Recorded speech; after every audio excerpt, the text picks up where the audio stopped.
Salut à tous, salut à toutes. Pendant plus de 30 ans, j'ai interviewé les plus grands athlètes pour France Télévisions. Mais aujourd'hui, j'ai eu envie de retourner à l'origine, de retourner à la base, là où se construit le sport, là où se construisent les histoires des hommes et des femmes dites ordinaires, mais qui réalisent des choses extraordinaires et dont les témoignages sont particulièrement inspirants. Alors évidemment, leur cœur est quelquefois lourd, les valises qu'ils portent sont également très lourdes à porter, mais peu importe, ce qu'ils nous disent, ce qu'ils témoignent, eh bien nous donne envie d'aller plus loin, nous donne envie de leur ressembler peut-être, nous donne envie de repousser nos limites. Et c'est exactement l'objectif de ce podcast. Je vous souhaite une belle écoute. Radio Montel, le podcast. Le trail et la scène, il faut que l'orgueil soit là, ou le désir, la compète, tu vois. C'est parce que si tu mets un dossard, ça peut être pour participer à la grande fête, mais le dossard, il rajoute un truc, il te donne envie de te sortir un peu les doigts, de faire un peu plus que si tu étais en sortie du dimanche. Johan Mettet, 49 ans, est un comédien, humoriste et trailer convaincu. Dans son show Dossard 512, il met l'effort de longue durée avec ses travers et ses tics à l'honneur, tout en cultivant l'autodérision. Salut Johan. Je sais pas comment il faut te présenter en fait, parce que moi je te connais au moins sous deux aspects, l'aspect sportif, l'aspect trailer et l'aspect humoriste. Comment tu te définirais toi alors? Comme un être humain avant tout, Patrick. Oui, bien sûr, Il y a citoyen du plusieurs monde. casquettes, Oui, voilà. J'adore. J'aime jouer pieds nus comme Yannick Noah. Je sais pas, mon métier c'est comédien et auteur. Et mon loisir qui me libère la tête, c'est la course à pied. La course à pied depuis quand? Ça fait combien de temps que tu as commencé? Depuis gamin. Ça, mon père était sportif, footballeur. Moi, je faisais du foot. Et puis, il y avait tu sais, dans notre bled, il y avait le 10 kilomètres au mois C'est de quoi ton décembre. bled? Hervaux, dans les Deux-Sèvres. Ah Il y oui. a un très beau trail, Ouais. d'accord, la vallée du Touet. Et donc voilà, gamin, je faisais les petites courses. Et puis après, j'ai aimé ça. Je me suis mis à faire quelques courses. J'étais au club de triathlon de Poitiers quand je faisais mes études de prof de PS. Parce que j'étais prof de PS avant d'être comédien. Combien de temps t'as enseigné? 10 ans. Ah quand même. 9 ouais. ans, 9 ans, ouais. Et qu'est-ce qui t'a fait renoncer? Parce que, en fait, est-ce Les que c'est un gosses. peu comme moi, journaliste? C'est-à-dire, moi, c'est pas un métier. Est-ce que comédien, c'était aussi pas un métier, en fait? Oui, bah ça, j'aimais bien l'idée de jouer, de faire le con depuis tout petit, mais bon, tu te dis pas, ah bah c'est possible. Voilà. Je me suis jamais dit c'est possible. Tes parents non plus? Non, parce que peut-être que j'exprimais pas le désir suffisamment pour moi, c'était un autre monde, tu vois. Dans mon coin, il y avait pas de comédien, il y avait pas de cours de théâtre. Enfin, si, il y avait un cours de théâtre au collège, tu vois. Donc, par contre, j'aimais le sport, et puis, mais je savais vraiment pas ce que je voulais faire. Je voulais faire ingénieur au début en hydraulique, et puis j'avais pas assez de bons résultats. Pompier, parce que mon tonton était capitaine des pompiers de Paris, ça me faisait rêver, mais lui, il m'en dissuadait un peu. Et puis voilà, c'est le sport, c'est venu comme ça, quoi. Et le professorat, donc 9 ans dans les Deux-Sèvres? Non, bah non, t'es muté. J'étais dans le Nord. J'ai fait un peu, j'ai fait Méru à côté de Beauvais, et puis Lille. Voilà, la banlieue de Lille. Et puis là-bas, j'ai commencé à jouer des sketchs parce que j'avais déjà commencé par chez moi avec une troupe amateur. Puis il y avait des cabarets à Lille, donc j'ai commencé à faire des sketchs, À les écrire? à les écrire. Et puis voilà, ça marche un peu, etc. Et puis tu t'y mets progressivement. Et puis au bout d'un moment, ben, ça me prenait de plus en plus de temps. Et je devais refuser des festivals parce que je travaillais. Donc il y a aussi la compagnie d'improvisation professionnelle de Lille qui me dit: «Ah, nous, on aimerait t'embaucher, mais on n'embauche que des intermittents». Et donc un jour, j'ai dit à l'éducation nationale: «Ah, je vais prendre une année sabbatique, histoire de voir». Puis ils m'ont dit: «Ah non, on fait plus d'année de dispo». Ah d'accord. Donc j'ai démissionné. T'avais l'impression d'être arrivé, au bout dans ta relation avec les élèves et Bah, cetera? les élèves, ouais, la pratique, J'aimais bien quand même, mais je me sentais pas trop à ma place, je me sentais un petit peu, comme un usurpateur. Enfin, je faisais bien mon travail, je pense, pas trop mal du coup, mais il me manquait un truc et puis, j'étais peut-être pas assez là pour les élèves, quoi. Je pense que c'est vraiment un métier, encore plus aujourd'hui, Oui, où oui. si tu as pas la vocation, d'être là pour les gosses, uniquement pour eux, avec eux, voire, malgré tout, et ben, c'est compliqué, hein. Oui, aujourd'hui, on va un peu au-delà du professorat, on est un peu dans le métier d'éducateur, donc il faut vraiment être, Ouais, je pense, ouais, ouais, mmh. ouais. Alors, Mmh. est-ce que tu te souviens du 1er sketch que tu as écrit? Oui, oui, oui, c'était pour le cabaret amateur avec lequel j'ai démarré. J'avais vu, en fait, il y a un copain qui nous racontait qu'on allait commencer à écrire un sketch sur, comment ça s'appelle? Un spermogramme parce qu'on a un copain qui essayait d'avoir un enfant. Mmh. Il était allé faire un spermogramme et il nous a dit: «Ah non, mais c'est épique, quoi». Il t'avait raconté Il nous la avait démarche? raconté la cabine, donc on avait déliré avec les copains. On s'est dit: «Bon, on va faire un sketch». Et puis moi, le soir, dans mon coin, à un moment donné, je réfléchissais à tiens, on cherchait à mettre des conneries. Quels personnages vont venir dans ce spermogramme? Donc c'était pas de l'humour forcément fin, mais le soir, je vois un gars qui avait le syndrome de Tourette là. Je dis: «Ah ouais, punaise, si le gars, il a un spasme du bras, imagine, il essaye de remplir sa pipette et il a un spasme à chaque fois en disant: "Enculé!"» Enfin bon. Et donc je commence à délirer sur ce personnage et puis ça a fait presque un sketch à lui tout seul. Ce gars qui avait le syndrome de Tourette, qui disait dans le cul et bon bref. Mmh. Voilà, et j'ai écrit ça, je l'ai joué à Paris pour voir, ça rit, je dis: «Ah mais merde, ça rit, bon, bah, je continue». Voilà, et j'ai fait des sketchs au début. Mon premier spectacle, c'était un spectacle de sketch. Ouais, et le sport était présent ou pas du tout à ce moment-là? Dans le spectacle? Dans Pas les du tout. sketchs, dans les Ah premiers non, sketchs que tu écrivais? oui, dans le spectacle, il y avait un prof, d'aérobic, mais en milieu hospitalier, enfin en EHPAD.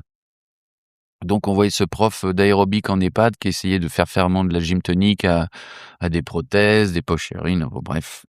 Mais autrement non, il y avait pas de sport et si, un prof de PS parce que j'étais prof de Ah PS. voilà, Donc je faisais le prof de PS qui a pas eu de chance, qui a pas réussi à s'imposer et qui fait faire natation en plein hiver en piscine découverte à ses gosses. c'était toi ça ou pas? Non, non, Non? ça me ressemblait pas, mais c'était vraiment ce décalage, un prof de PS, franc, de brut, de décoffrage, qui faisait piscine en hiver, quoi, bon.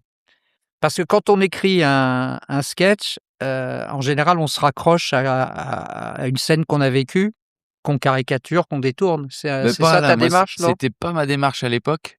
C'était vraiment, trouver une connerie, de regarder autour, dire: «Tiens, je vois un canapé qui a l'air hyper mou. Tiens, et si le canapé était fait en pâte à modeler?» Tu vois? Donc bien sûr, Mmh. ça vient du réel, mais je cherchais pas à raconter des choses forcément, à puiser dans l'intime. Ça, je l'ai fait avec le suivant, qui s'appelait, JH cherche JF, et parce que j'étais célib et je me posais des questions à 30 piges.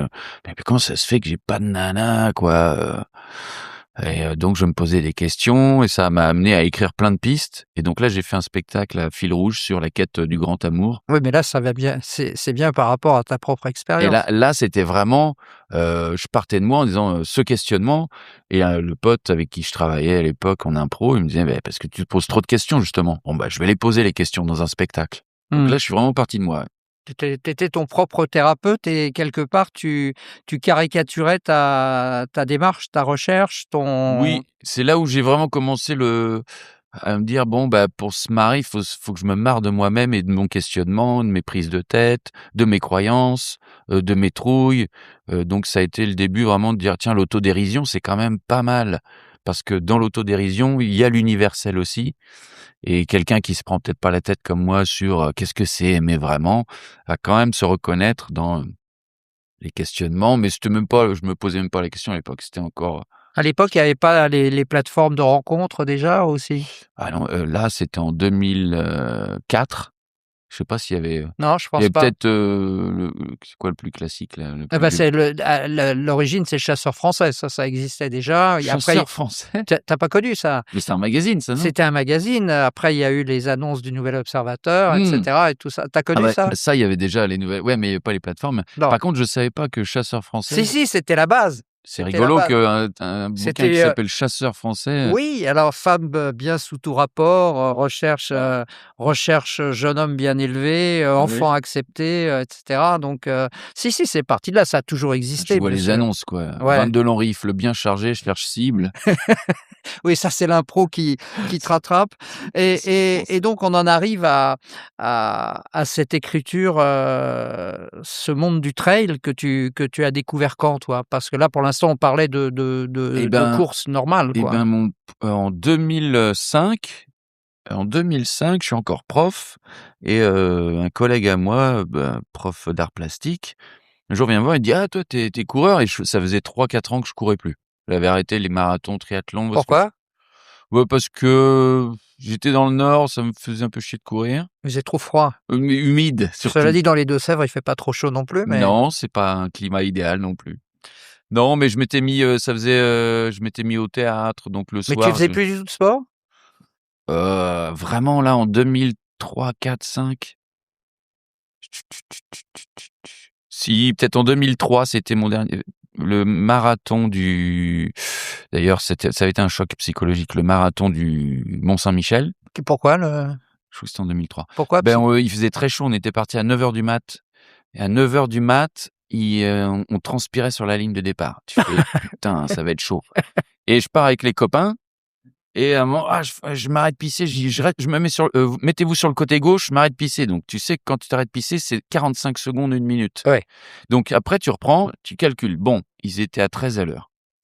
13 à l'heure, ça me fait 4,45 au 1000. Alors si je veux récupérer 1 minute sans trop me mettre dans le jus, si je récupère 10 secondes déjà par 1000, Par ça me kilo, c'est beaucoup, hein? par kill, c'est beaucoup.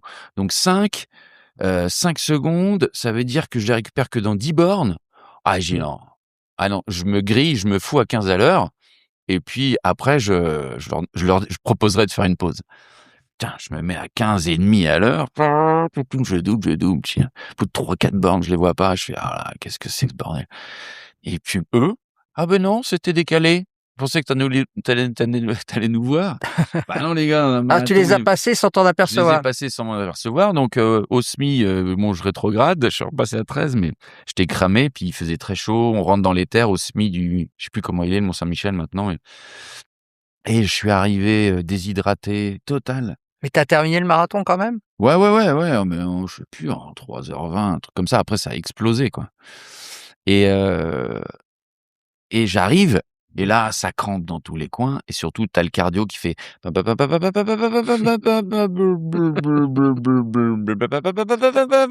à l'époque, j'avais pas de montre cardio, mais je mets là, je fais: «Putain, mais je suis à full», je redescends à 60 et là, il y a un pompier, il me voit de loin, le maquignon, l'œil expert, Bah, qui il me te voit, dit, il vient me voir, il fait: «Qu'est-ce qui se passe là?»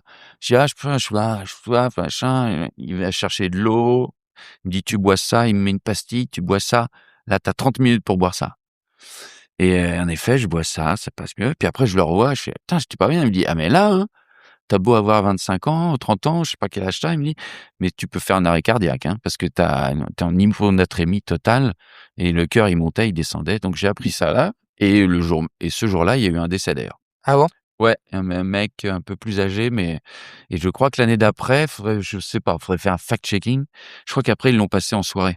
Mmh et c'était ton combien de marathon ça? Oh, je n'ai pas fait beaucoup, j'ai fait, Paris, Rotterdam, celui-là, le marathon d'où là? Dans l'Est? Oh, je sais plus. J'en ai fait 4, puis New York.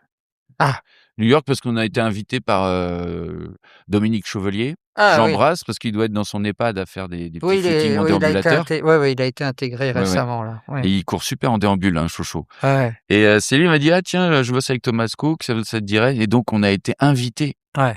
une chance avec, Florence, ma compagne, à faire le Parce que tu marathon de avais New York. trouvé quelqu'un finalement. Oui, après j'ai Tu as trouvé réussi à quelqu'un. trouver quelqu'un? J'ai trouvé quelqu'un qui me supporte Ouais et difficilement parfois, mais bon, ouais. et donc en fait, ton sketch t'aura servi à ça alors? Oui, Ouais. c'est ça. Mais bon, on Et bon et donc mais je et donc courais je plus vais à trop New York. et donc ouais, New York. Ah ouais, alors ça, c'est drôle, petite anecdote sur Florence, qui ne m'en voudra pas parce que je le raconte à tout le monde. Mais ma compagne qui courait, qui est une bonne coureuse, au naturel, qui faisait des crosses en gamine. Bref, on va à la Diag en 2017 ou 18, je sais plus. Et on s'est inscrits tous les deux à la Mascarene, la plus petite, là, qui faisait 67 à l'époque. Et je lui dis, il faut s'entraîner un peu quand même, parce que... Et elle fait 4 footings. Je dis, oh là là, ma cocotte, tiens. Et en fait, elle a réussi à faire la Mascarene parce que ça reste un trail, alors que la Mascarene, la barrière, elle est pas évidente, mais elle fait ça en, je sais plus, 16-17 heures. Elle arrive à gérer quand même. Elle finit sa Mascarene, elle fait, oh, bah quand même, ça passe. Et ensuite, on est invité au marathon de New York. Et on a 2 dossards. Elle me dit, ah, on va le faire. Je dis, ouais, ouais. Je dis, moi, à la rigueur, je préfère aller à New York que pas aller faire le marathon parce que les marathons maintenant, mais bon, c'est New York, quoi. T'es obligé de le faire. Et je lui dis, là, faut vraiment que tu t'entraînes. Je lui fais un petit protocole. Je dis, au moins les 2 mois qui précèdent, tu fais un marathon. Tu t'entraînes parce que c'est du bitume, ça va cogner. Non, mais t'as vu, la Mascarene, c'est passé. Je dis, non, c'est un trail, ça n'a rien à voir. Ça n'a rien à voir. Et elle fait 3 footings. Donc là, on prend le départ ensemble à Staten Island. Et j'ai dans la ceinture autour de moi, vraiment, j'ai plein de produits parce que je me dis, elle va exploser en vol. J'ai des acides aminés, des anti-crampes, j'ai pas d'antidouleur, j'ai de la cocaïne, j'ai tout. Et on part et c'est magique. Donc, et on part en footing, on visite, quoi. Parce que, mais ben, ça monte, t'as le pont, ça descend, c'est du bitume. Et au 15e, elle commence à me dire, ah, je sais pas ce que j'ai mal dans les reins. Je vais te dire ce que t'as, c'est que t'es pas entraîné. Et au 20e, il y a plus personne. Et au 25e, elle est à 4 pattes. Et c'est une agonie, Une agonie lente. une lente agonie où on arrive quand même à profiter du décor, des gens, de l'ambiance qui est complètement dingue. Vous aviez décidé de rester quoi qu'il arrive tous les deux, de toute façon. Ah oui, oui, on part ensemble. Moi, j'avais aucune velléité pour essayer de faire un temps, je sais pas quoi. J'avais pas envie de me déchirer, donc c'était très bien qu'on soit ensemble. Et au 35e, là, on est en train de marcher depuis 3-4 bornes. Hein. C'est la nuit va tomber, quoi. Et elle me dit, il reste combien de temps? Et j'ai dit, écoute, Flo, il reste, je sais pas, il reste 7 bornes. Donc, à cette allure-là, il reste 2 heures. Et si on court, il reste 1 heure. Ah bon? Bah, je dis, oui, c'est mécanique, c'est physique. Et donc là, j'ai un zombie qui se réveille, et qui commence à mettre la foulée et qui trottine, quoi, comme le mental, le pouvoir du mental. Et on a fini en 5h15, un truc comme ça. Il faisait froid en arrivant et on croit qu'en arrivant c'est fini, mais non, faut marcher, faut sortir de Central Park, prendre le métro bondé.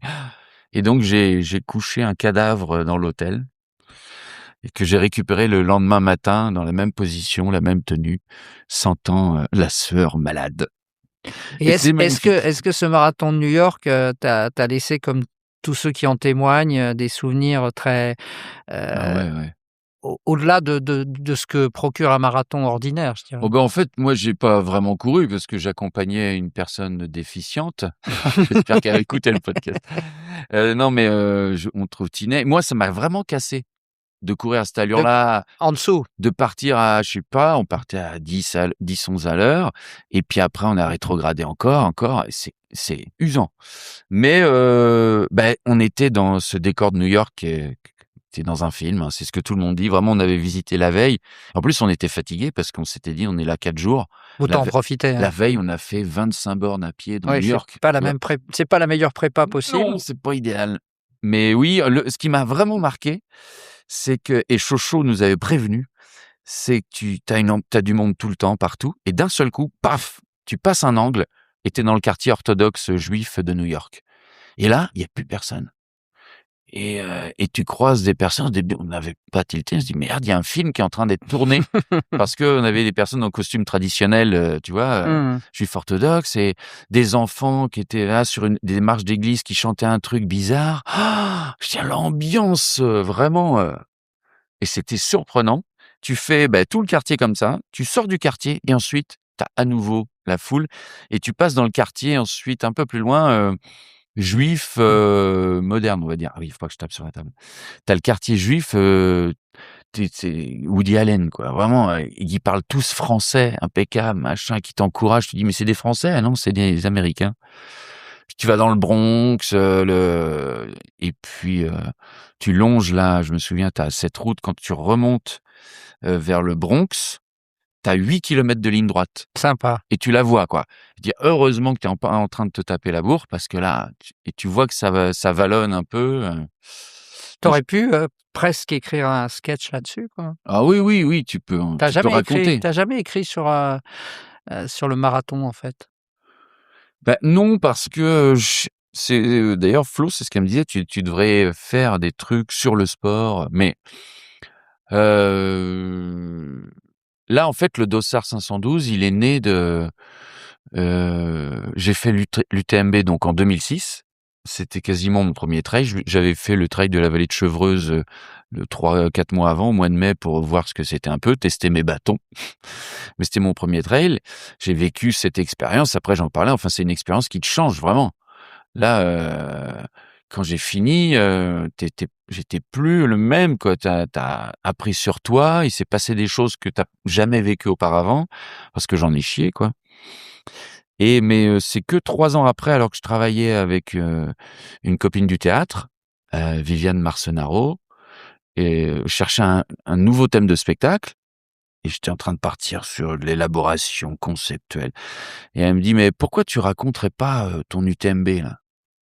Et vraiment, au début, moi, je me dis, mais attends, ça va intéresser qui? C'est une niche, Puis en réfléchissant, je me dis, mais en même temps, il y a toute une dramaturgie de film, déjà. Et donc, je commence en me disant, non, je vais pas en faire une pièce, je vais faire un film. Donc, c'est marrant parce que cette idée de film que je suis en train de développer depuis des années, elle date de l'origine. Et bon. Et en effet, tu dis, bah oui, tout est déjà écrit, en fait. Tout est écrit. La nuit, le climat qui suit les émotions du personnage, le fait que ce soit une boucle. Ça, c'est hyper leçon de scénario. Un, un héros part d'un point A, est transformé, revient au point A, mais n'est plus le même. C'est ça, Et c'est ben, ça. c'est vraiment la leçon de scénario de Robert McKee. Donc voilà, mais je me suis jamais dit, ah ben maintenant, tiens, je vais écrire toutes les conneries qui passent sur le monde de la course. Alors, je l'ai fait un peu avec le trail, en faisant des petites vidéos, les vignettes pour Canal+, ou pour Trail Endurance Magazine, pour son numéro 100. Là, on avait fait ça, donc j'ai fait plein d'impros sur le trail. Mais oui, c'est vrai que je me suis jamais dit, alors qu'il y avait moyen, mais des fois, je vois des posts passer sur des trucs de course où il y a un nombre incroyable de vues et où je me dis, ouais, enfin bon, c'est une vanne, je l'aurais même pas sortie, celle-là. Mmh. Tu vois? Oui, ça, c'est le mystère du nombre de vues. Ça, Ça, tu dis, oui, bon, c'est une blague que tout le monde peut faire, même ceux qui courent pas. Tu fais, bon, ok. N'empêche que ton héros du Dossard 512, il cumule un peu, tout ce que les athlètes, ont en eux-mêmes. C'est-à-dire que c'est pas un héros particulier, c'est en fait un rassemblement de plusieurs. Oui, c'est ça, parce que c'est venu de mon expérience. Et moi, quand je l'ai fait, l'UTMB, j'étais vraiment en dessous. Je l'ai fait avec mon pote, on s'attendait, on prenait des photos. J'avais même pas tilté que la barrière horaire, elle était dispatchée sur les ravitaux. Ouais. Donc on est arrivé au col de Vodza, on prenait des photos. Il y a un bénévole qui fait, ben maniez-vous parce qu'il y a la barrière dans 10 minutes. Hein. Et j'ai dit, comment ça? Ben, c'est à la fin. Ah non, non, ah ok. Et puis j'ai fini avec la pêche, tu vois, j'ai mis je sais plus 40 heures. Donc là, t'as les 2 nuits, etc. Pour Mais après, combien de bornes tu avais fait? à l'époque, il faisait que 158 Mmh. avec 9000 De dénive. de dénive, ouais. Mmh. Maintenant, c'est Mais tu avais 170. quand même une préparation spécifique pour ça, Oh quand même? oui, oui, je m'étais un peu entraîné quand même. Mmh. Oui, oui. Même si au mois de juillet, je m'étais tordu la cheville pendant un stage de théâtre, donc j'ai rien fait de juillet. Mais au final, j'avais peut-être fait du jus, je sais pas. Enfin bon. De toute façon, 2 ans après, je l'ai refait. Puis j'ai abandonné à Courmayeur parce que je me suis flingué le releveur. Et mais là, je partais pour plus. J'avais travaillé sur ma VMA. Moi, tu vois, avant, j'étais un coureur. Donc, j'avais estimé que je pouvais faire 28 heures. Et là, je l'avais fait en 40 heures en 2006. Mais c'était agréable aussi de partir et de pouvoir finir déjà. Alors toi qui t'es interrogé sur, le fait de comprendre pourquoi tu n'arrivais pas à séduire, une jeune femme, en tout cas à trouver, heu, comment dire? Cette attirance réciproque. Est-ce que tu t'es interrogé sur, ce qui t'amenait à courir en fait, ce qui t'amenait à faire 160 bornes avec 9 000 de dénive, c'est pas anodin quand même? Non, c'est clair. Ben c'est, vraiment, c'est quand ce collègue, vient me voir en 2005, je me souviens, on est en octobre et il me dit: «Tu connais le monde du trail?» Je fais: «Non, je connais pas». «Mais tu coureur toi?» Je fais: «Ouais, moi j'ai fait mes courses, piste, bitume et cetera». Donc il me dit: «Beh, le trail, c'est que tu fais des courses, mais dans la nature». Je dis: «Ah ben des crosses quoi». «Non, parce que c'est plus long, l'UTMB, viens et on va voir sur internet». Dans la salle des profs, parce qu'à l'époque, on n'avait pas internet chez nous, hein, ça coûtait trop cher et et donc on va sur le site de l'UTMB et on découvre ce truc ou peut-être une vidéo reportage, je sais plus et vraiment, c'est au début, je dis: «Mais c'est quoi le délire? Attends, j'ai pas compris. C'est en combien de jours? Il y a des étapes, j'ai pas compris». Il dit: «Non, regarde, c'est que tu pars, il y a qu'une seule étape».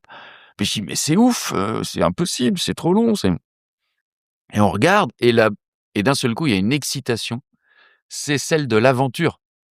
Même pas de l'effort sportif. Parce qu'un marathon, tu dis: «Ah, je vais le faire pour vivre l'aventure», mais il y a aussi un rapport. Là, C'est l'inconnu? c'est l'inconnu, ouais. C'est comme si on te disait: «Bon, il y a une nouvelle peuplade à découvrir, dans un coin, reculé du Sri Lanka, qui veut y aller?» Là, tu lèves la «Ah quoi? Mmh. L'inconnu?» Mmh. Et à mon avis, c'est ce qui motive encore les gens à aller faire un ultra trail, je crois que c'est s'immerger dans la nature. Moi, c'est ce qui me parlait. C'était sortir des certitudes où tout est cadré maintenant, encore de plus en plus. Tu vois, on est isolé chez soi. Tout est vraiment hyper cadré. Donc là, il y a de l'inconnu, il y a de l'aléatoire, il y a le rapport à la nature. Il y a revenir à un truc aussi humain fondamental, primitif, quoi. Courir, c'est Essentiel. tout con et c'est simple et tout le monde peut le faire, quoi. Et c'est pour ça qu'il y a des gens qui disent: «Ah non, mais moi, c'est pas pour moi». Et moi, je leur dis: «Ça, tu le dis maintenant». Même ma cousine, dit: «Oh, ah bah, c'était vraiment pas pour elle». Son mari s'y est mis, puis elle a suivi, puis elle s'y est mis, puis elle est devenue accro. Et puis maintenant, tu lui dis: «Bah, alors c'était pas pour toi le trail?» «Bah, si, elle est capable de te faire un 80 bornes». Donc c'est parce que tout le monde courait avant. Tout le monde courait avant. Et moi, ce qui m'a branché, je me suis mis à poser la question vraiment en écrivant le spectacle: «Qu'est-ce qui nous fait courir? Après quoi on court? Dis-moi après quoi tu cours, je te dirai qui tu es». Et ben, dedans, il y a l'orgueil, il y a aussi, le sentiment de faille narcissique, d'avoir besoin de se dire: «Ah, je suis pas si nul que ça» et donc en se disant: «Je suis meilleur que lui, donc je vaux quelque chose» ou tu as d'autres profils, tu as, le mec qui se sent seul et qui va participer à un événement. C'est pour ça que tout le monde veut faire l'UTMB. C'est un peu aussi, c'est la mode, c'est the place to be et c'est vrai que quand tu es sur le village officiel de l'UTMB, tu dis: «Putain, ça y est, Tu as l'impression d'être quelqu'un, je quoi. suis dans le temple». Ouais. Tu te dis, c'est comme quand tu vis à New York, c'est ce que tout le monde dit, c'est OK, tu sais que là, tu es dans la ville lumière qui ne dort jamais, tu es au centre du monde. Et ben là, tu es au centre du sport quand tu es, fin août, sur la place du Triangle de l'Amitié, à boire une petite bière, et Et alors toi, est-ce si que ça t'a apporté quelque chose concrètement, le fait de faire du trail? Est-ce que tu as tes rencontres? Est-ce que peut-être la découverte de toi-même aussi, ah ouais, ouais. Déjà, ça m'a évité, de devenir, d'avoir de la tendinite chronique parce que quand ce pote me dit: «On s'inscrit à l'UTMB», j'ai dit: «Allez, on s'inscrit». Donc à l'époque, hein, tu t'inscrivais Ouais, tu pouvais y et aller comme c'était ça, direct et on s'est ouais. inscrit un mois et demi après l'ouverture des Mmh. inscriptions, tu envoyais le certif médical et je reprends la course à pied que j'avais délaissée et à l'époque, prof de PS quand même, hein. J'étais prof de PS. Mais le soir, c'était souvent, les binous après l'entraînement de théâtre, enfin d'impro et dans mon frigo, il y avait, des pizzas, du fromage, du saucisson, Tout ce qui est bon, quoi. tout ce qui est bon et voilà et je commence à courir et j'ai les psoas qui brûlent, qui me font mal. Je dis: «Ah, faut que j'aille voir un ostéo» et on me conseille un bon ostéo. Le mec, je rentre, c'est le moine Shaolin. Il me voit, il me fait: Oula, j'étais pas très fat, hein, mais j'avais du gras, j'étais Ouais, épais, quoi. t'étais costaud. Ouais. Il dit bon, bon, bon, bon, bon. Il y a du Oui, boulot. oui. Il me dit, alors, vous venez pourquoi? Je dis, voilà, je cours, ça me tire, j'ai les ligaments qui brûlent, j'ai le cul, les psoas, enfin, j'ai mal devant, je disais pas les psoas à l'époque. Ouais. Il me prend les mains, il appuie sur les pouces chinois, vous irez chercher ce que c'est. Et là, il appuie un petit endroit, mais enfin, il appuie, je dis, il pose son doigt. Là, j'ai l'œil qui tourne, je hurle, il fait OK. Il regarde l'intérieur des paupières.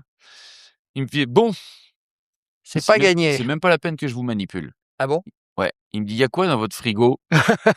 Tiens, vous me connaissez bien. Donc je lui expose mon frigo comme une œuvre d'art. Il fait OK, non, ça va pas.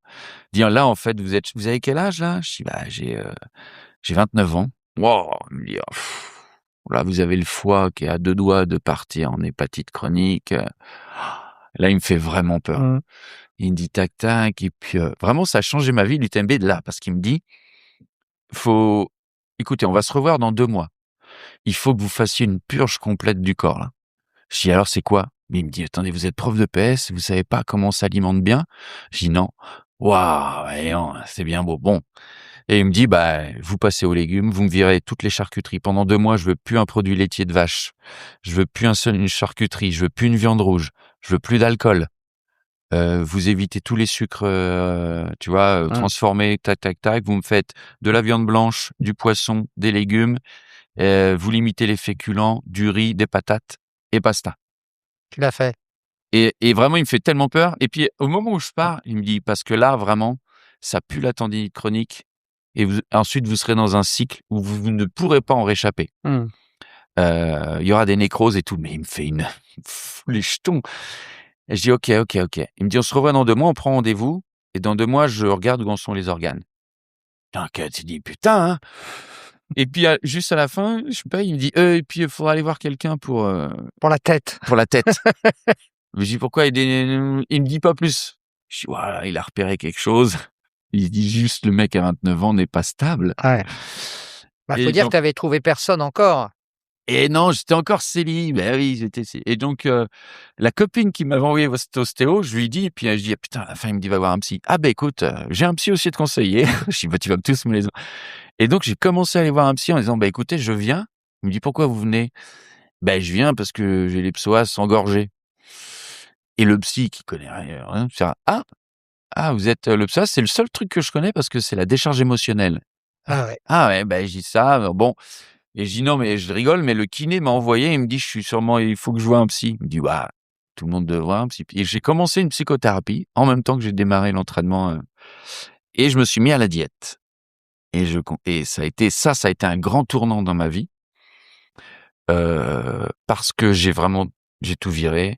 J'ai fait vraiment un menu de diététique pure. J'ai arrêté de bouffer du gras et de prendre une bière juste le soir. Et voilà, tous les week-ends on jouait, j'avais entraînement d'impro, de théâtre, donc je buvais régulièrement des bières. Et donc, tu as Et donc, perdu X kilos alors? alors bah surtout j'ai vu ce que c'était le manque, parce Oui, que le sucre. ouais, du sucre, parce que j'allais dire du gras, de la charcuterie, mais non, c'est que dans la charcuterie tu as du sucre Mmh. et le sucre, ouais. Parce que l'alcool aussi, mais l'alcool c'était pas pareil. Le sucre, la malbouffe, pendant 1 semaine. Je pensais qu'à ça et je m'y tenais et tac, tac, tac, en cours avec les gamins, machin, je rentrais chez moi. Je passais devant une boulangerie, tu vois? Waouh! Et L'odeur, c'est l'odeur, l'odeur de gras. l'odeur et ça, je l'avais écrit dans le spectacle. Alors si je fais un film un jour, ce sera dedans. Il va sevrer le personnage et vraiment j'ai écrit une scène qui me fait rire à travers on voit en vision, subjective d'un muffin. Mais ouais, c'est vraiment ça. C'était très dur. Je pensais qu'à ça et j'en chiais et je me souviens que 2 semaines après avoir skiné, 2 semaines de diète, j'ai une soirée spectacle avec tous les copains et après, on boit des bières au bar avec tout le public, le machin et moi je suis au Perrier et je me prends un Perrier et je suis triste. Mais je suis tellement triste d'être au Perrier tu dis: «Ah ouais, ça tient à rien» parce que je me disais: «Bah, moi, je suis pas alcoolique». Non, mais regarde, ton état, ton humeur dépendent de la bière, donc ça veut dire que tu es addict. Ah ouais, à ce point-là, quoi. Mais il y avait c'était drôle, cette tristesse du Perrier, là. Et puis, voilà, au bout de 15 jours, 3 semaines, ça commence à après, j'ai basculé, j'y pensais plus et même il y a un plaisir à tenir, la barre et j'appelle le kiné au bout d'un mois en disant: «Bah, en fait, j'ai plus mal nulle part, je recours, c'est souple». Il me dit: «Ouais, ouais, voilà». Tu te l'appliques encore aujourd'hui ça? Ouais, alors parfois non, là, je suis beaucoup plus souple. Mais par exemple, l'an dernier, j'avais pris une coach parce que j'avais jamais travaillé avec une coach et puis, là, je m'étais laissé aller. J'ai envie de me reprendre en main, je prends une coach, c'est mon cadeau de Noël et donc elle m'a fait un programme et tu es obligé de le tenir, sinon je tenais pas mes entraînements. Je sais m'entraîner, tu vois? Mais là, elle m'a fait faire des trucs sympas et tout et donc je préparais, le trail du Haut-Gifre et puis après, le Val d'Aran, by UTMB en juillet et donc je voulais arriver bien, quoi. Je voulais ne plus avoir de tendinite parce que j'ai des tendinites au tendon d'Achille et pendant, à partir de mars, je dis: «Bon allez, diète, la vraie diète». Heu et putain, mais je sais m'y remettre, quoi. Ouais. Mais après, je sais maintenant, je mange bien, je fais gaffe, mais je me laisse aller, après, si tu m'offres un pain au chocolat, je vais le prendre. Enfin, ça dépend de quand. Ça dépend de la phase d'entraînement. Il y a un côté quand même, spartiate malgré tout. Il y a des Ouais, mais gens qui qui fait du bien. diraient, bah, on profite pas trop des plaisirs de la vie pour, réaliser des performances qui finalement, globalement restent futiles. Ah complètement. Après, ça dépend de ce que tu veux, tu vois? Par exemple, moi, là, la diète l'an dernier, c'est parce que je voulais vraiment, arriver sur, le trail du Haut-Gifre, le temps, je m'en fichais, le classement, de toute façon, mais je voulais arriver dans un plaisir de forme que j'avais pas eu depuis longtemps, moi, parce que j'ai traîné des tendinites au tendon d'Achille depuis 2009-2010. J'ai déjà fait, la TDS, tu vois? 24 heures sur la TDS avec une brûlure à chaque impulsion. Tu fais: «Bon, là, ça ne sert à rien». Donc là, j'ai dit à la coach: «Moi, je veux courir léger comme avant». Donc elle m'a dit: «Bah, déjà, on va faire que beaucoup de renfo, on va limiter la course, faire du renfo et puis il faut que tu assainisses l'alimentation, voilà, pas d'acidité». Donc là, ça valait le coup parce que je suis arrivé, en effet, j'ai retrouvé un corps plaisir. Donc là, ça valait le coup. Mais sinon, là, cet été, j'ai fait des trails et là, j'ai pas fait de diététique spéciale parce que en effet, tu te fais une hyper astreinte pendant 3 mois, j'en sais rien, tu dans la souffrance. Moi, là, quand je fais vraiment de la diététique, c'est du plaisir, quand même. Comment t'expliques le succès du Dossard 512 que tu joues depuis 14 ans, c'est ça? Ouais, je C'est l'ai un créé en truc de dingue ça. 2010, Comment 2011. t'expliques ça alors que, comme tu le disais, ça reste quand même une niche à la base, les trailers, c'est pas Peut-être parce que, j'ai un talent fou, oui, ça c'est sûr. hein, c'est ça, Ça c'est sûr. que je remplis bien mon lycra et que non, mais la Non, mais vérité, sérieusement, comment expliquer sérieusement, que des gens qui n'ont jamais fait de trail et qui sont pas obsédés par ça du tout, se gondolent complètement? C'est bien parce que tu te fous de la gueule des coureurs quand même. non, en fait, non. En fait, c'est une mini tragédie humaine. Je l'ai poussé comme une tragédie humaine, c'est du clown. C'est pour ça que ça marche, je crois, si je dois analyser mon propre travail, ce qui est pas évident. C'est que je l'ai pas écrit pour les coureurs, parce qu'à la base, quand Viviane me dit: «Tiens, tu as qu'à raconter ça comme histoire, parce que tu as un support, tu as un truc, un sujet original». Je fais: «OK, on y va». Donc mon but, c'était de continuer sur les circuits de théâtre. Je me disais pas: «Tiens, je vais faire, toutes les pré-courses», et c'était pas adressé aux coureurs. Donc c'était: «Je vais vous raconter une histoire» et je crois que c'est parce que c'est raconter une histoire que les gens aiment bien, aujourd'hui, encore, depuis toujours. On et que je pousse la tragédie du clown, c'est-à-dire le mec veut, quelque chose qui est un peu ouf, veut se lancer dans une aventure qui le dépasse, pas pour les bonnes raisons, pour l'orgueil, pour faire plaisir à son papa, mmh, Pour péter plus haut que son cul? pour péter plus haut que son cul et que son QI, tout à fait et puis il se prend les pieds direct dans le tapis, c'est trop pour lui et ça, les gens peuvent se projeter, Mmh. parce que tu sois Oui, parce coureur, que que tu ça sois s'adapte à boulanger. d'autres choses que le trail. Exactement, Mmh. tu dis: «Tiens, voilà, tu te dis: «Tiens, je vais me lancer, dans le podcast». Tu vois? Tu fais un Mmh. podcast comme Mmh. ça, mais tu pourrais décider de faire tout de suite, de louer des studios, Oui, de tu claquer tu ta thune, constates que c'est pas le te cas. planter, puis Mmh. d'être, au RSA dès le lendemain, tu vois? Donc c'est le cas de ce coureur et puis parce que dans le jeu, dans mon jeu, c'est clown. En fait, c'est vraiment, de pousser la connerie parce que je pourrais le raconter avec un niveau un peu moins clown, comique et ce serait une aventure de vie. Tu vois? J'ai pas choisi de tout raconter alors que j'ai 6-7 heures de rush, en fait. Mais c'est un clown, c'est pas un clown burlesque, c'est un clown, plutôt Un peu. froid quand même, un peu distancié quand même. Non, ça il y a un peu de tout dedans. Il y a du clown par moment il y a un format presque stand-up, mais il y a du burlesque dans le corps et puis il y a des gags visuels, par exemple, tu vois? Ça, c'est le burlesque et puis, ce qui marche, c'est les moments de clown émotionnel. C'est-à-dire que quand il est en train de monter le grand col Ferret, sous la pluie, il a mal, il a froid et il invoque, Dieu, tu vois? Il se plaint et Dieu lui répond et Mmh. lui crache à la gueule de Dieu en disant, qu'il y a pas plus grande souffrance sur terre que la sienne et que les petits enfants d'Afrique qui meurent de faim, eux, ils meurent assis au soleil, au chaud, à manger des galettes de terre alors que lui, il a le ventre vide, tu vois? Ouais. Donc c'est là qu'il y a un décalage et ça marche parce qu'il y a l'émotion poussée du clown, à l'américaine, quoi, on va dire. Est-ce que le Johan trailer, et le Johan en scène, est-ce qu'il y a des passerelles entre les 2? Est-ce qu'il y a, quelquefois le même ressenti, la même inquiétude, même lorsque le spectacle est rodé, même lorsque les jambes sont bonnes? Ah, le trac, tu veux dire? Ou Le alors, trac, le oui, ah oui, il y a le des comparatifs, le ouais, stress, ouais, oui, moi, chaque fois que ça dépend, mais quand l'an dernier, par exemple, tu et vois, surtout sur l'impro d'ailleurs. ah oui, sur l'impro, l'impro, mais même un spectacle parce que un seul en scène, le dossard, tu démarres, tu sais qu'il écrit, tu sais ce que ça va donner, mais tu ne sais quand même pas. Et tu sais pas comment le public va réagir. Eh non, et tu sais pas comment toi tu vas être. Est-ce que tu vas être bien? Est-ce que le public va prendre? Et ce qui fait que tu te lances sur un trail, tu sais en gros à quoi ça ressemble. Plus ça va, plus je me connais en trail, tu vois, l'an dernier, en juin, j'étais sur le trail du J-Paët là. Bon, tu sais, c'est 75 bornes, il y a 5000 de dénive. Tu sais déjà tes moyennes, tu vois? Bon, sauf que là, il pleuvait, il y a de la boue. Ça, c'est l'incertitude et tu te dis: «Putain, est-ce que je vais gérer l'humidité qu'il y a aujourd'hui?» Mais c'est pareil pour la Et scène, c'est pareil pour la scène. parce que Mmh, tu te connais quand même aujourd'hui en tant que comédien. ouais, et à chaque instant, faut toujours évaluer, faut être dans l'instant présent. Ça, c'est comme le Tao, c'est comme le yoga.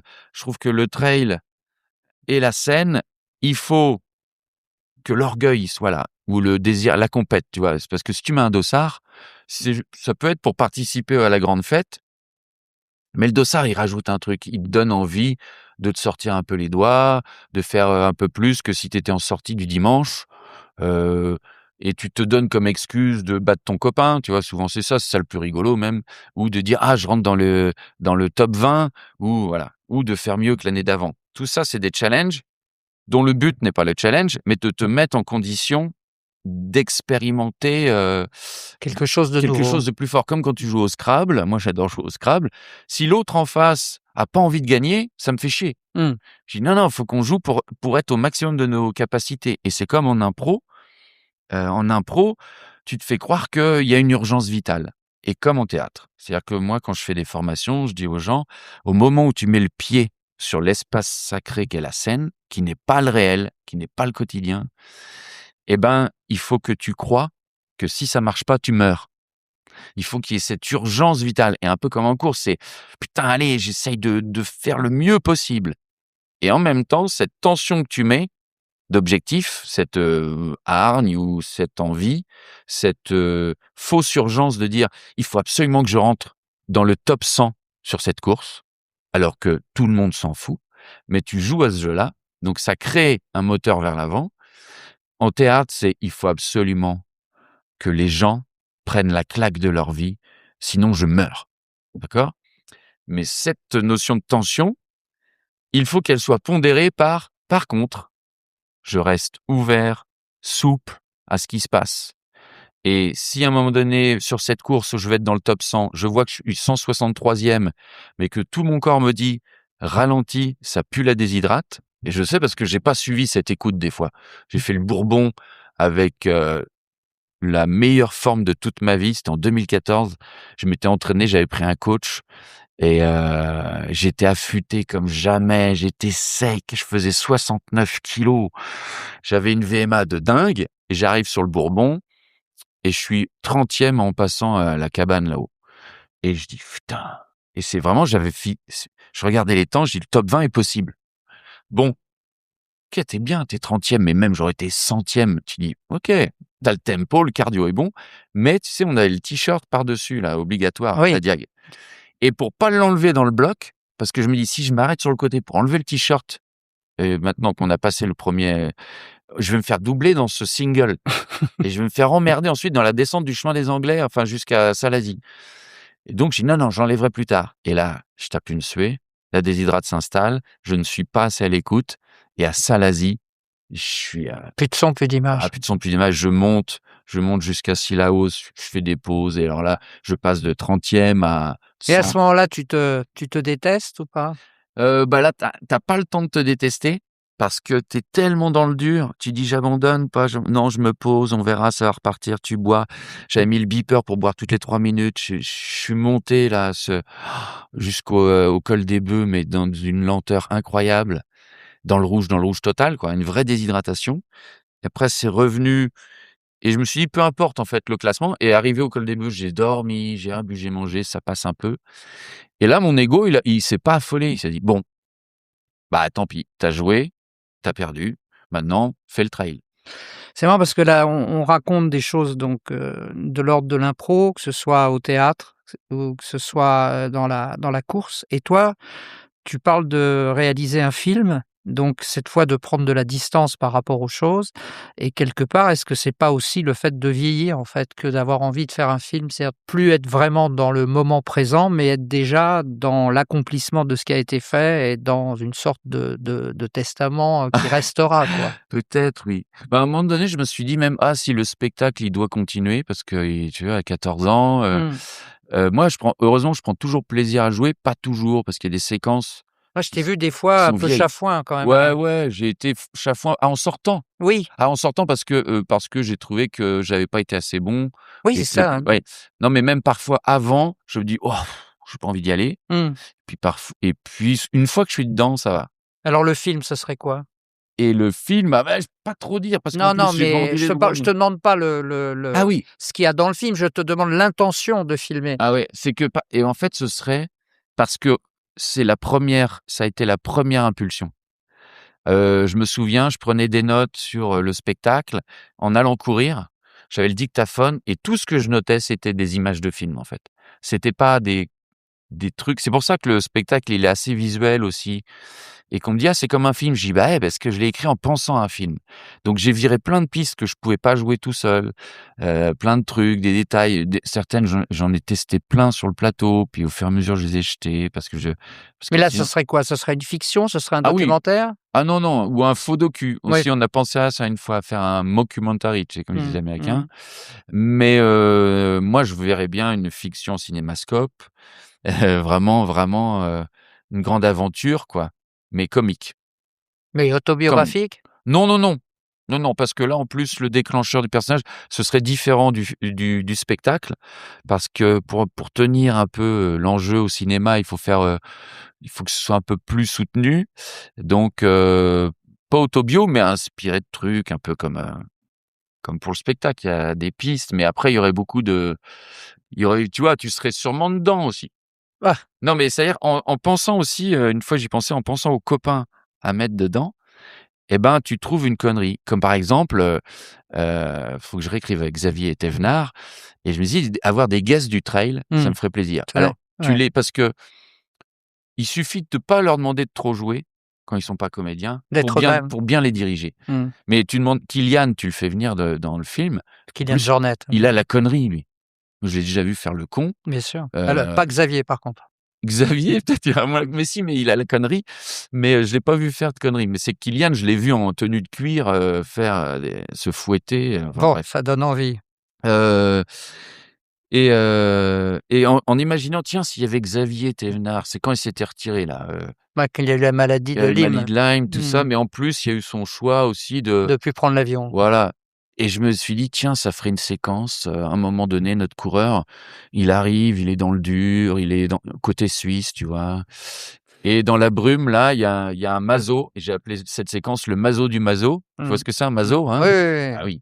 Et il y a un vieux, avec une barbe blanche, tu vois? Une sorte de tenue encore de trail et il a un dossard de 2002, quoi. Ouais, Et il est là, notre un héros, et pionnier. l'autre il: «Viens boire un coup, viens boire un coup» et c'est Xavier Thévenard qui s'est retiré et donc je commence à écrire: «Ah oui, Xavier, c'est Xavier, ça va être joué par Xavier». Il s'est retiré un peu en taiseux, en ermite, mais il a jamais fini la première. Ce personnage n'a jamais fini pour ne pas finir la course. Ouais. Comme ça, elle devient éternelle si on la finit pas, tu Ouais, vois? c'est un peu Moitié qui, en voile, avait fait demi-tour avant de passer la ligne d'arrivée. Exactement, moitassier, exactement, tu vois? Alors justement, pour terminer, parce qu'on Bah pourrait oui, sinon on pourrait y pourrait parler passer la 4 nuit, heures, bah oui. ouais. Dans 20 ans, tu te vois comment toi, hein? Tu te vois comme Xavier Thévenard ou Dans 20 ans, je me vois faire bien des podiums M7. ouais, vraiment? Tu te vois Et continuer beh, à oh, et là, tu sais qu'on fait plus les podiums M3, M4, ça M5. dépend, ça dépend. Ça Et ah dépend ouais, des bah là, courses toutes les courses. Parce que là, j'ai fait des podiums M3 là. et ils t'ont pas appelé. Ils m'ont pas appelé les Tu te rends compte qu'on rappelle pas un comédien sur scène? Quelle honte, quelle quelle honte. Mais tu continuerais de courir? ouais, en fait, je redécouvre le goût de courir en revenant sur des cours, tu vois? Mais dans Heu, 20 ans? dans 20 ans, bah, je verrai dans quel état je suis, mais moi, je verrais bien ça parce que c'est quand même un sport facile à faire. Moi, tu vois, avec les tournées, du jour au lendemain, tu pars en tournée, hop, je peux aller courir, m'entraîner. Après, je vis, sur la côte atlantique. Mmh. Là, faut que je me mette à la voile, tu vois? Parce que c'est un truc aussi, ludique, fun. Le wing foil, tous les copains y sont, donc faut que je m'y mette. Mais, je me verrais bien courir encore. J'aurai quel âge dans 20 ans? Tu auras 70 ans? 70 piges, Bah ouais. ouais, regarde, j'ai un copain, Jean-Claude Paroli, 75 ans.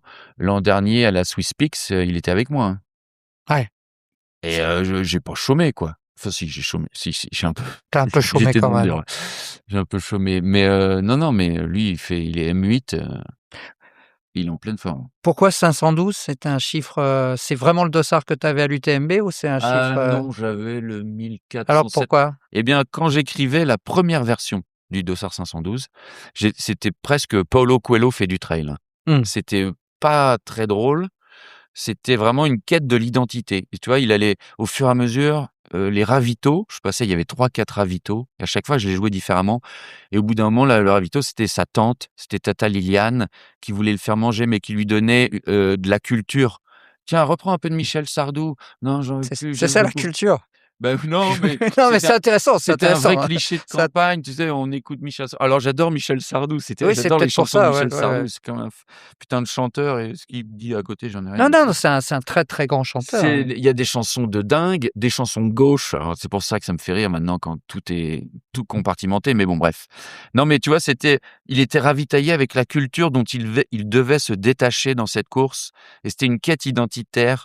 C'était en enlevant les couches de l'oignon, qu'est-ce qu'il y a? Et ça, c'est un peu justement ce que je travaille sur le scénario du film. C'est ce personnage qui croit qu'il est comme ça. Il va faire une course dans laquelle il veut pas la faire, mais il est un peu contraint de la faire pour certaines raisons. Et là-dedans, les masques sociaux vont péter, tu vois. Et il va redécouvrir que ce qu'il croit être, c'est surtout des images qu'on lui a données, parce que toute la famille, quand on est petit, elle stigmatise un truc. Ah ben Patrick, tu vois, imagine, Patrick, une grande gueule. Tout gamin était grande gueule. Alors que ça se trouve, une fois, tu t'es levé pendant un Mmh. banquet de famille, t'as dit une connerie et Ouais, depuis tout le monde dit: «Ah ben il est grande gueule, il est grande gueule». ouais, ouais. Tu te dis: «Bon bah, je vais finir sur RMC». Ouais. Oui, non, ça sans doute pas. En tout cas, merci Johan d'avoir, Beh, merci à toi. c'est un bonheur vraiment et bah, tu vois, on a été très loin, hein, dans la durée en tout cas, je sais pas dans l'intensité, j'espère et je te souhaite tout le meilleur du monde. Je te souhaite dans 20 ans de gambader toujours autant et de Ouais. chercher autant toujours, des réponses aux questions que tu te poses et que tu as pas encore réussi à trouver. Merci à toi. Merci Patrick.